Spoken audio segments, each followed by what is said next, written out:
Boa noite a todos. Dando início então ao nosso encontro dessa noite, vamos buscar no ensinamento de Jesus, na sua prece logo de início, no Pai Nosso que estais no céu, santificado seja o vosso nome. Cremos em vós, Senhor, porque tudo nos revela o vosso poder e a vossa bondade. A harmonia do universo é a prova de uma sabedoria, de uma prudência e de uma previdência que ultrapassam todas as faculdades humanas.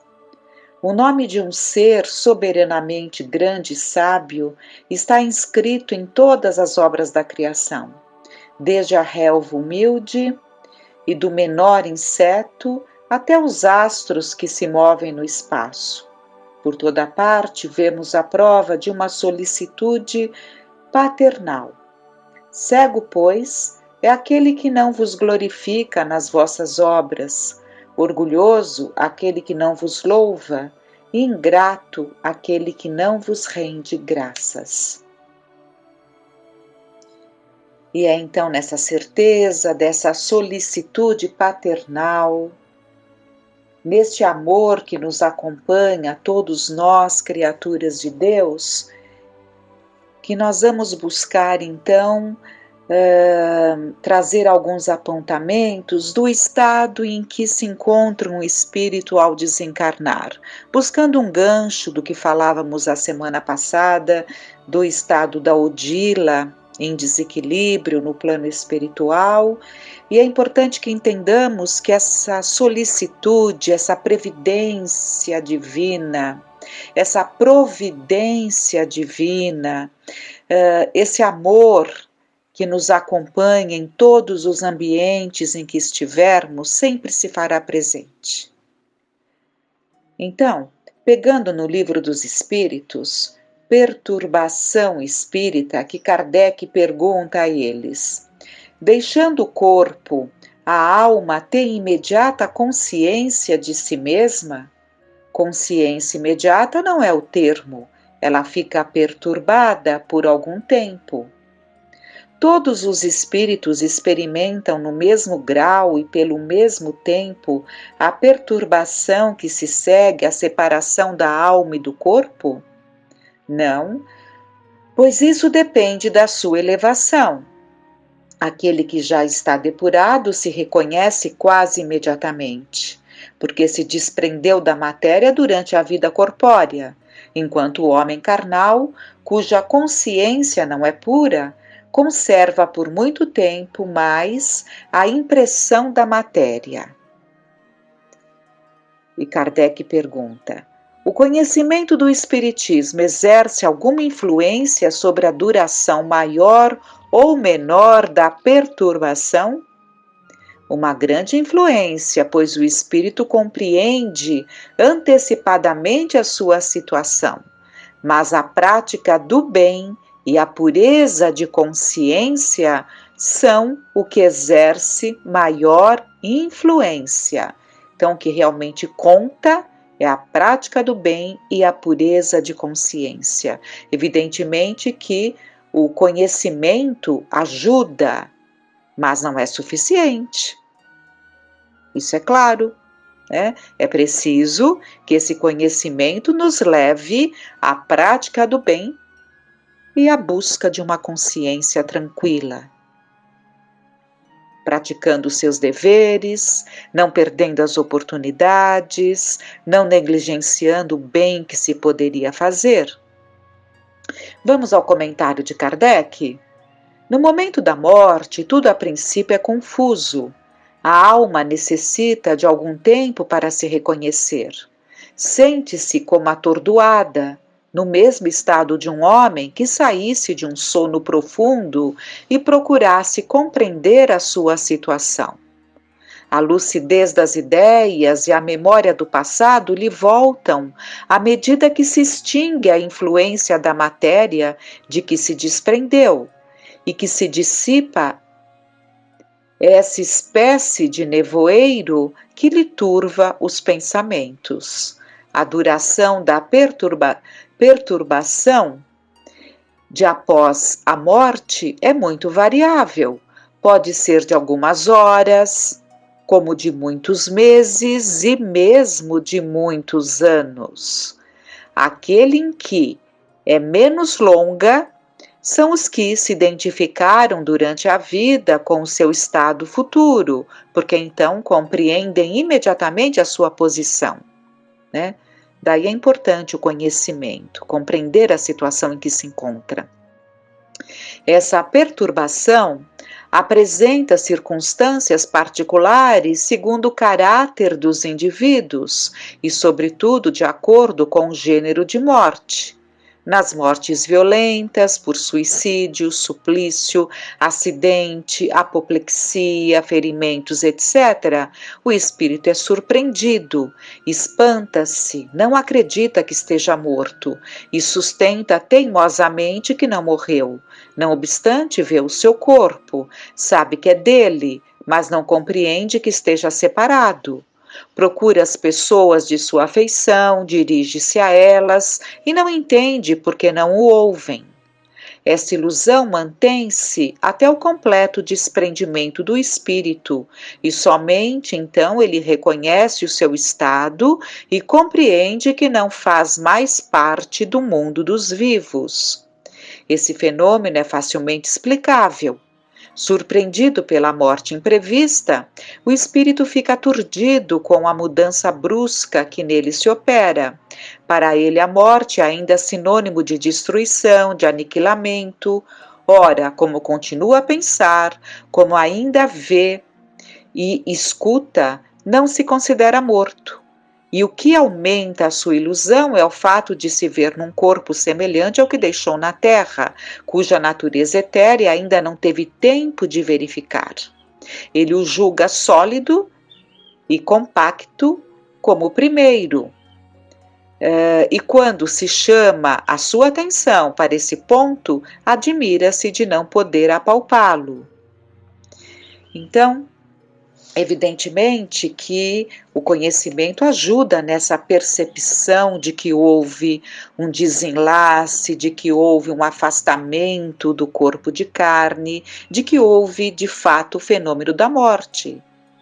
Então, é importante que se busque esse entendimento, conhecendo esses quadros que esses espíritos nos trouxeram sobre as situações vivenciadas por cada um de nós ao abandonarmos o corpo físico, ao fecharmos os olhos da matéria e abrirmos no plano espiritual.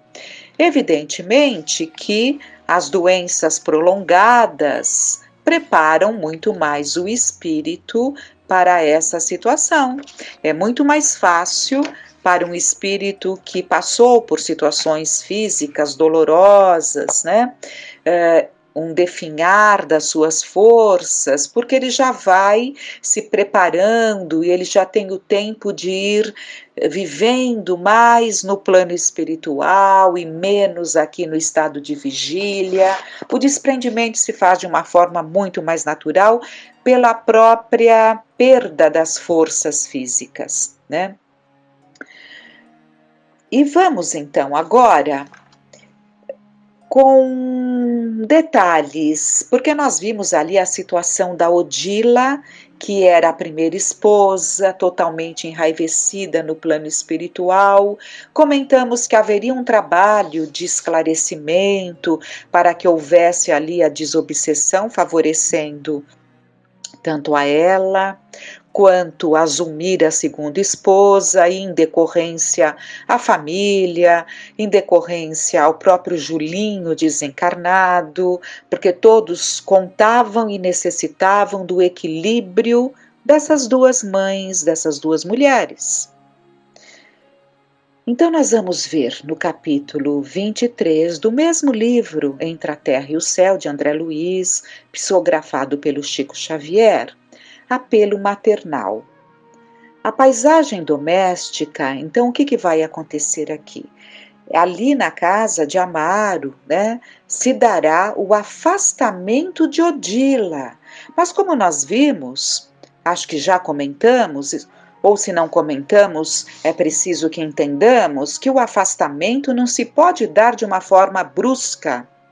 Um afastamento num processo obsessivo de uma forma brusca pode trazer graves danos, especialmente para o encarnado, que está ligado mentalmente de forma forte, vigorosa ao obsessor.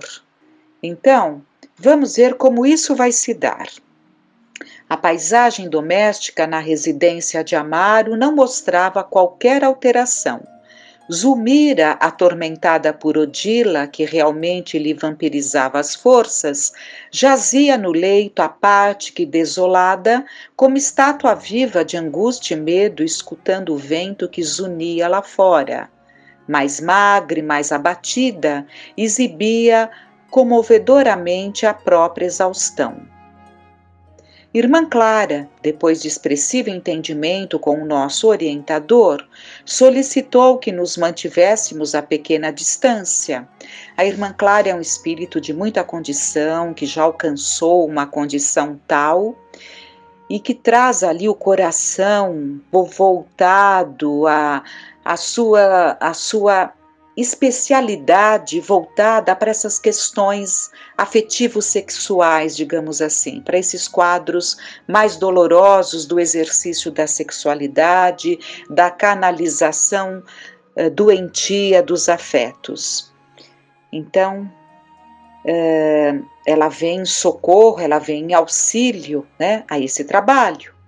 Irmã Clara, depois de expressivo entendimento com o nosso orientador, que seria o Clarencio, solicitou que nos mantivéssemos a pequena distância e, abeirando-se da genitora de Evelina, que tanto quanto a enferma não nos percebia a presença, alongou os braços em prece. Então ali estava Odila e evidentemente Zulmira, estavam no quarto da Zulmira, do casal. Sob forte emoção, acompanhei o formoso quadro que se desdobrou divino ao nosso olhar. Gradativamente o recinto foi invadido por vasto círculo de luz, do qual se fizera instrutor o núcleo irradiante. Assemelhava-se nossa amiga a uma estrela repentinamente trazida à terra, com os 2 braços distendidos em forma de asas, prestes a desferir excelso vôo. Cercava enorme halo de dourado esplendor, como se ouro eterizado e luminescente lhe emoldurasse a forma leve e sublime. Dos revérberos dessa natureza passavam as irradiações a tonalidades diferentes em círculos fechados sobre si mesmos, caminhando dos reflexos de ouro e opala ao róseo vivo, do róseo vivo ao azul celeste, do azul celeste ao verde claro e do verde claro ao violeta suave, que se transfundia em outros aspectos a me escaparem da apreciação. Tive a ideia de que a Irmã Clara se convertera no centro de milagroso arco-íris, cuja existência nunca pudera vislumbrar. Nos narra então André Luiz, né? Fizera-se a casa excessivamente estreita para aquela abençoada fonte de raios balsamizantes e indefiníveis.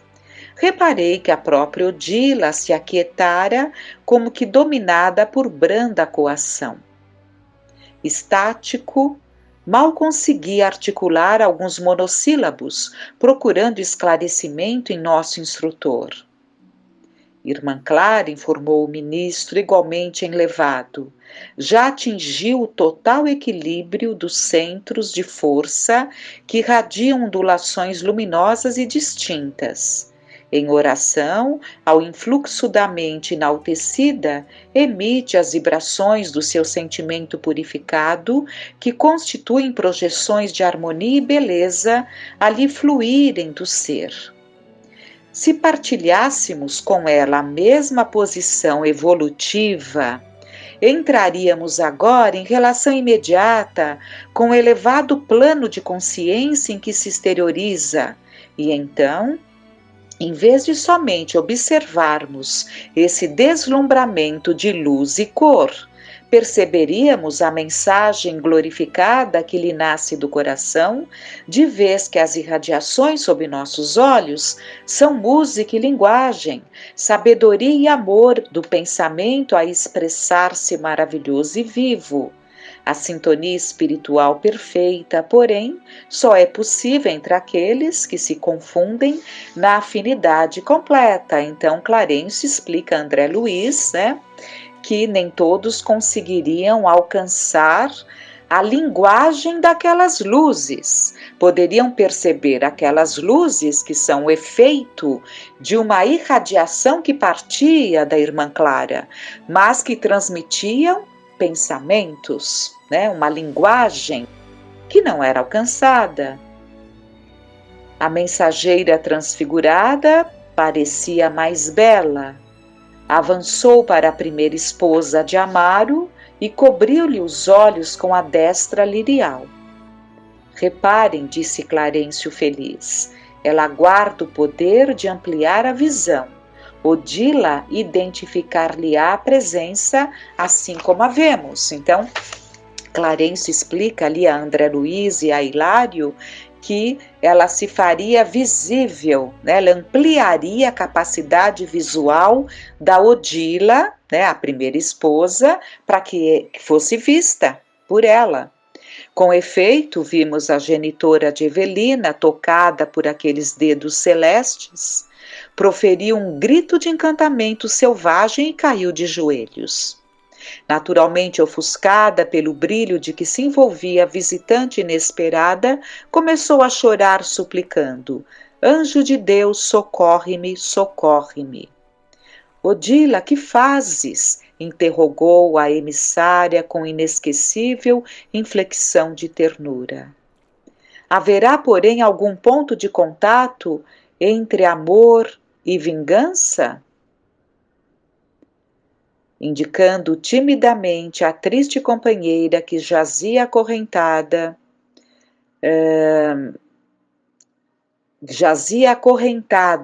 ao leito, Odila tentou conservar a atitude que lhe era característica, exclamando cruel: Devo alijar a intrusa que me assaltou a casa? Esta miserável mulher tomou-me o marido e assassinou-me o filhinho. Quem ama faz justiça pelas próprias mãos. Então, nós vemos aqui que a presença não modificou a forma de pensar de Odila. Pobre filha, revidou Clara, abraçando-a. Quem ama semeia a vida e a alegria, combatendo o sofrimento e a morte. Quando o nosso culto afetivo se converte em flagelação para os que seguem ao nosso lado, não abrigamos outro sentimento que não seja aquele do desvairado apego a nós mesmos, na centralização do egoísmo aviltante. Achamo-nos à frente de infortunada irmã, arrojada à dolorosa prova. Não te dói vê-la derrotada e infeliz? Ela desposou o homem que amo, diz Odila. Soluçou Odila, mais dominada pela influência magnética da mensageira que impressionada por suas belas palavras. Então, as palavras ainda não haviam atingido, não tinham trazido uma clareza ainda para Odila. Não seria mais justo, ponderou Clara sem afetação, considerar que ele a desposou? E acariciando-lhe a cabeça, agora trêmula, a instrutora aduziu: Odila, o ciúme que não destruímos enquanto dispomos da oportunidade de trabalhar no corpo denso, transforma-se em aflitiva fogueira a calcinar-nos o coração depois da morte. Acalma-te. A mulher de carne que eras precisa agora oferecer lugar à mulher de luz que deve ser. Então vamos parar por aqui, mas já fica esse aprendizado para nós, que queiramos ou não, Haverá em nossas vidas sempre o momento do clarear, sempre o momento do esclarecimento e sempre o momento da retomada de um caminho por nós desviado. Que fiquemos mais atentos aos nossos sentimentos rasteiros, para que evitemos essas complicações, esses conflitos de sentimentos, que chamamos até de amor, mas é um amor doentio, desvairado, que não faz bem a ninguém, muito pelo contrário, acaba envenenando a vida daqueles que dizemos amar. Então, com muita gratidão no coração, agradeçamos a Deus, que tenhamos uma noite de paz.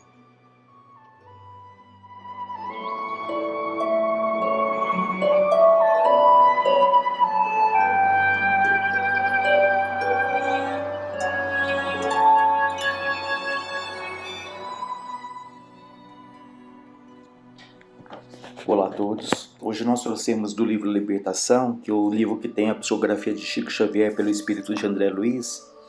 E na introdução do livro tem um capítulo que chama Ante as Portas Livres, que é muito interessante, que traz aqui uma lenda egípcia do peixinho vermelho. A gente vai perceber que é uma história bastante simples, né, essa lenda. No entanto, ela traz ali importantes e grandes ensinamentos. Então a lenda nos diz: no centro de formoso jardim havia grande lago adornado de ladrilhos azul turquesa. Alimentado por diminuto canal de pedra, escoava nas águas do outro lado através de grade muito estreita.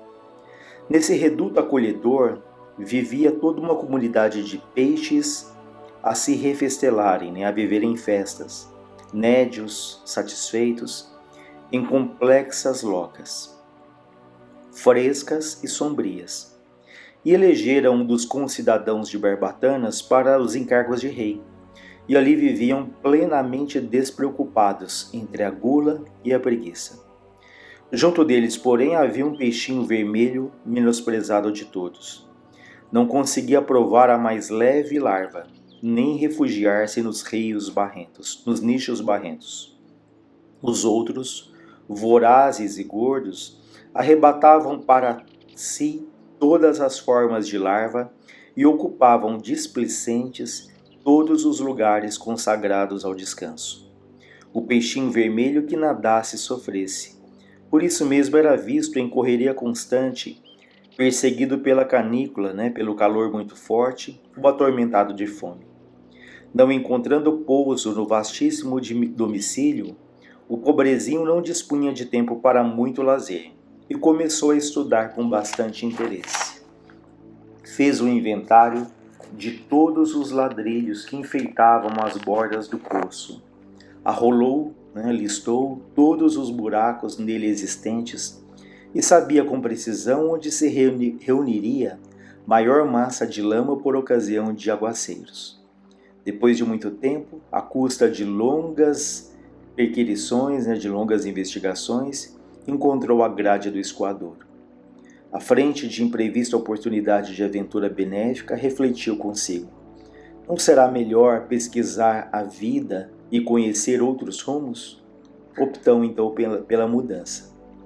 Apesar de macérrimo pela abstenção completa de qualquer conforto, perdeu várias escamas com grande sofrimento, a fim de atravessar a passagem estreitíssima. Pronunciando votos renovadores, avançou otimista pelo rego d'água, encontrando com as novas paisagens, ricas de flores e sol que o defrontavam, e seguiu embriagado de esperança. Em breve alcançou o grande rio e fez inúmeros conhecimentos. Encontrou peixes de muitas famílias diferentes que com ele simpatizaram, instruindo-o quanto aos percalços da marcha e descortinando-lhes mais fácil roteiro. Embevecido, contemplou nas margens homens e animais, embarcações e pontes, palácios e veículos, cabanas e arvoredo. Habituado com pouco, vivia com extrema simplicidade, jamais perdendo a leveza e agilidade naturais. Conseguiu desse modo atingir o oceano, ébrio, fascinado de novidade e sedento de estudo. De início, porém, fascinado pela paixão de observar, aproximou-se de uma baleia para quem toda a água do lago em que vivera não seria mais que uma diminuta ração. Impressionado com o espetáculo, abeirou-se da baleia mais que devia e foi por ela tragado com os elementos que lhe constituíam a primeira refeição diária. Em apuros, o peixinho aflito orou ao Deus dos peixes, rogando proteção no bojo do monstro, e não obstante as trevas em que pedia salvamento, sua prece foi ouvida, porque o valente cetáceo, a baleia, começou a soluçar e vomitou, devolvendo-o às correntes marinhas. O pequeno viajante, agradecido e feliz, procurou companhias simpáticas e aprendeu a evitar os perigos e tentações. Plenamente transformado em suas concepções do mundo, passou a reparar as infinitas riquezas da vida. Encontrou plantas luminosas, animais estranhos, estrelas móveis e flores diferentes no seio das águas. Sobretudo descobriu a existência de muitos peixinhos estudiosos e delgados tanto quanto ele, junto dos quais se sentia maravilhosamente feliz.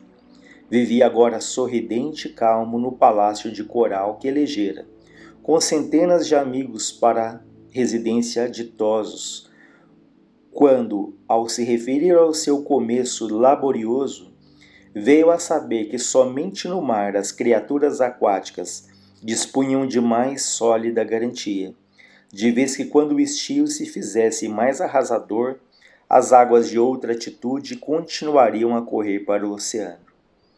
Ou seja, o lugar onde ele vivia inicialmente poderia ser alagado.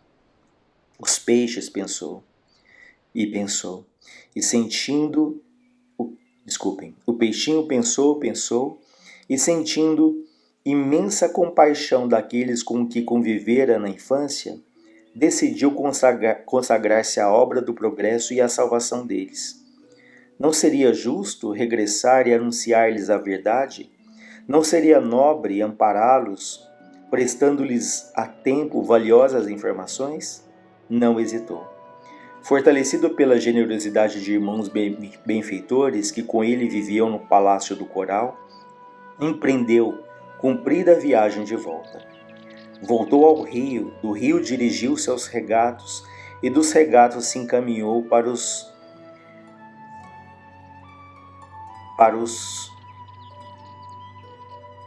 canaizinhos que o conduziriam ao primitivo lar. Esbelto e satisfeito como sempre pela vida de estudo e serviço a que se denotava, varou a grade e procurou ansiosamente os velhos companheiros. Estimulado pela proeza de amor que efetuava, supôs que o seu regresso causasse surpresa e entusiasmo.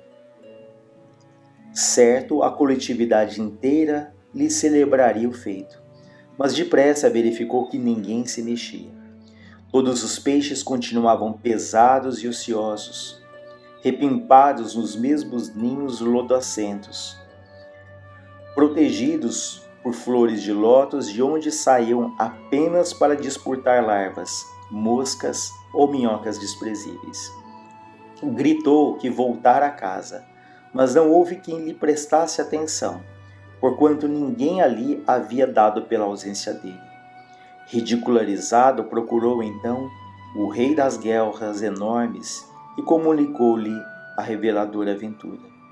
O soberano, algo entorpecido pela mania de grandeza, reuniu o povo e permitiu que o mensageiro se explicasse. O benfeitor desprezado, valendo-se do ensejo, esclareceu com ênfase que havia outro mundo líquido, glorioso e sem fim.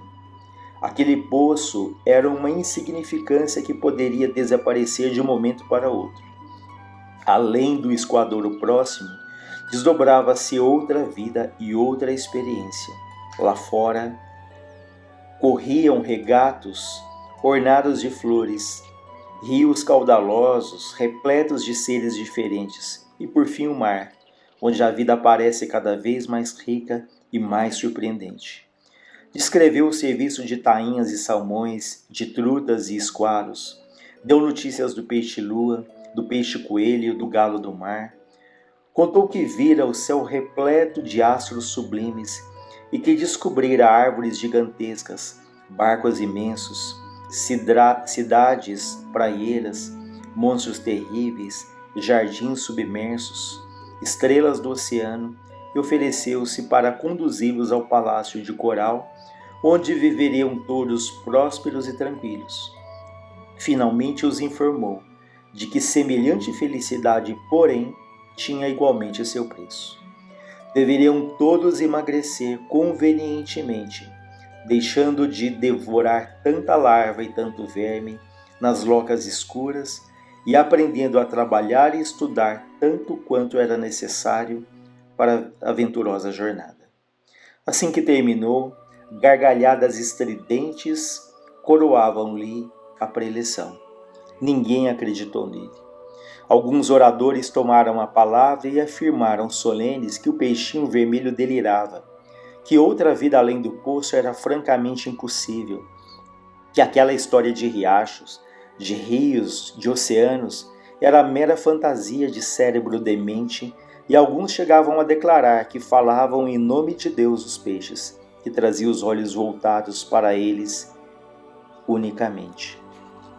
O soberano da comunidade, para melhor ironizar o peixinho, dirigiu-se em companhia dele até a grade do escoamento, e tentando de longe a travessia, exclamou borbulhante: "Não vês que não cabe aqui nenhuma só das minhas barbatanas? Grande tolo, vai-te daqui, não me perturbes o bem-estar. Nosso lago é o centro do universo, ninguém possui vida igual a nossa." Expulso a golpes de sarcasmo, o peixinho realizou a viagem de volta e instalou-se em definitivo no Palácio do Coral, aguardando o tempo. Depois de alguns anos apareceu pavorosa e devastadora seca. As águas desceram do nível e o povo onde viviam os peixes pachorrentos, lentos, vagarosos e vaidosos, esvaziou-se, levando a comunidade inteira a morrer atolada na lama. O esforço de André Luiz, buscando acender luz nas trevas, é semelhante à missão desse peixinho vermelho.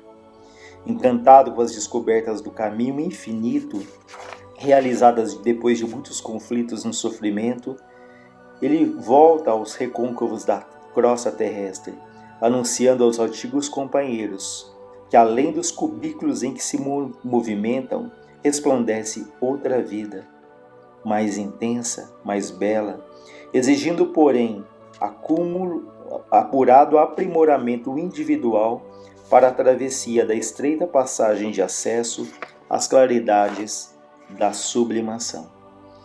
Então vejam que essa é uma história bastante simples, mas que traz ali essa saga desse peixinho vermelho, que vivia ali num ambiente onde todos estavam ali acomodados, só preocupados com o descanso, com a alimentação.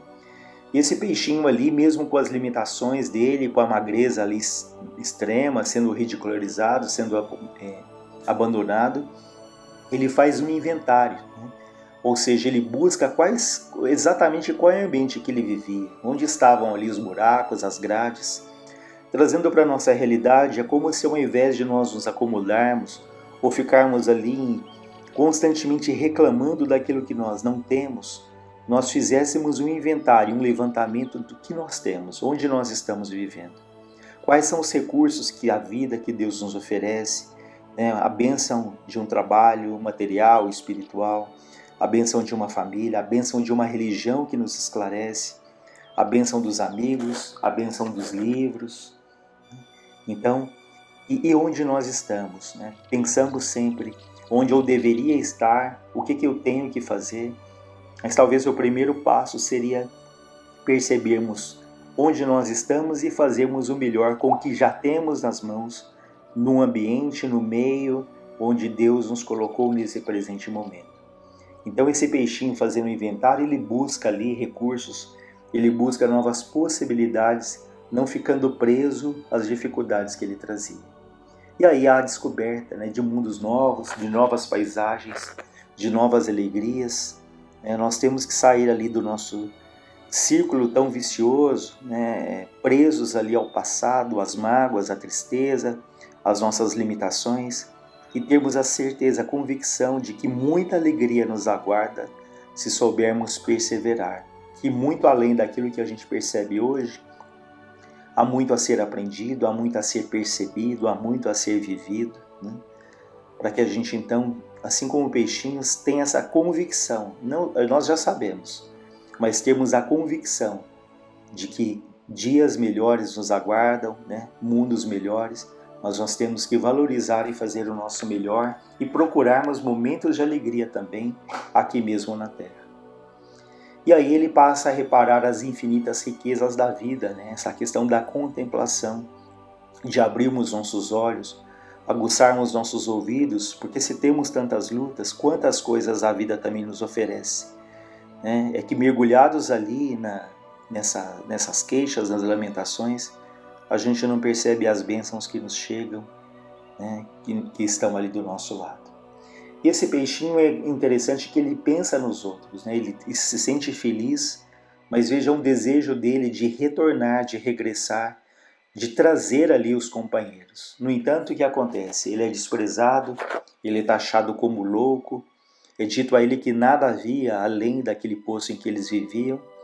Isso nos faz pensar em quantos espíritos amorosos vêm nos trazendo as notícias da imortalidade, da vida do outro lado, das experiências que eles passaram tão ricas e, no entanto, e eles querem ali o nosso bem. Eles querem que sejamos companheiros deles ali de trabalho. Gostaríamos que eles fizessem por nós aquilo que nos cabe, que nos trouxessem receitas prontas, mas eles voltam falando das alegrias e das lutas, das alegrias e dos desenganos que eles passaram, nos dizendo isso para evitarmos ali o sofrimento, para que nós tenhamos um caminho mais seguro, mais equilibrado. Mas quantas vezes ouvimos, lemos e acabamos ali desprezando ou colocando aquilo na conta de uma mera teoria, uma ilusão de que a vida não continua. E eles então fazem o papel deles nos alertando. Assim como esse peixinho volta, ele alerta, no entanto ele é desprezado. E eles dizem que tudo tem ali o seu preço, que essas grandes alegrias, essa felicidade que um dia nos aguarda, ela exige hoje o nosso esforço, o estudo, a fé, a persistência, a paciência de não desistirmos diante das dificuldades que surgem no caminho, a solidariedade, de não dedicarmos a nossa atenção exclusivamente ali ao meio familiar, mas estendermos esse olhar ali compassivo, de respeito a todos aqueles que encontrarmos ali na vida, a observação, onde nós estamos, o que estamos fazendo, quem nós somos, para que, tendo ali uma consciência mais clara de quem nós somos, nós vamos ali trilhar um caminho mais sereno, mais claro. Então é muito importante essa observação, esse conhecimento, como Santo Agostinho fala, o conhecimento de si mesmo. E também ali a humildade de saber que nós precisamos dos outros, assim como os outros precisam de nós, nós precisamos dos outros. Então essa humildade de reconhecer que tem a nossa cota, a nosso esforço, a nossa parte, mas nada se faz isoladamente, nada se faz ali sozinho. E é isso, eu acho que essa lenda traz ali essa mensagem de que muitas alegrias nos aguardam, que a vida ela é repleta de outras possibilidades, de outras realizações que nós ainda não estamos percebendo. Então sempre nas nossas preces peçamos a Deus muita lucidez, muito esclarecimento da nossa mente, do nosso coração, para que nós possamos perceber ali esses caminhos que nos aguardam, essas possibilidades, essas realizações, e que isso demanda, isso pede para cada um de nós então, esse esforço, essa persistência, e a certeza de que Deus jamais nos acompanha, que há espíritos amorosos que velam por nós, que vibram por nós, que nos intuem, que nos acompanham, mas que eles esperam que nós façamos ali a parte que nos cabe. Então, que tenhamos olhos de ver, ouvidos de ouvir, muito atentos, né, para pensarmos quais são os caminhos que eu estou seguindo até esse momento, o que precisa ser mudado, o que precisa ser mantido, né, para que nós então deixemos, às vezes até algumas escamas como ele, né, essa luta, mas sabendo que lá na frente muitas alegrias nos aguardam. Muitas alegrias nos aguardam se soubermos perseverar. Então que jamais nos falte a fé, o bom ânimo e essa confiança em Deus. Graças a Deus, graças a Jesus, e que o Pai da vida abençoe a todos nós, a todas as famílias da terra.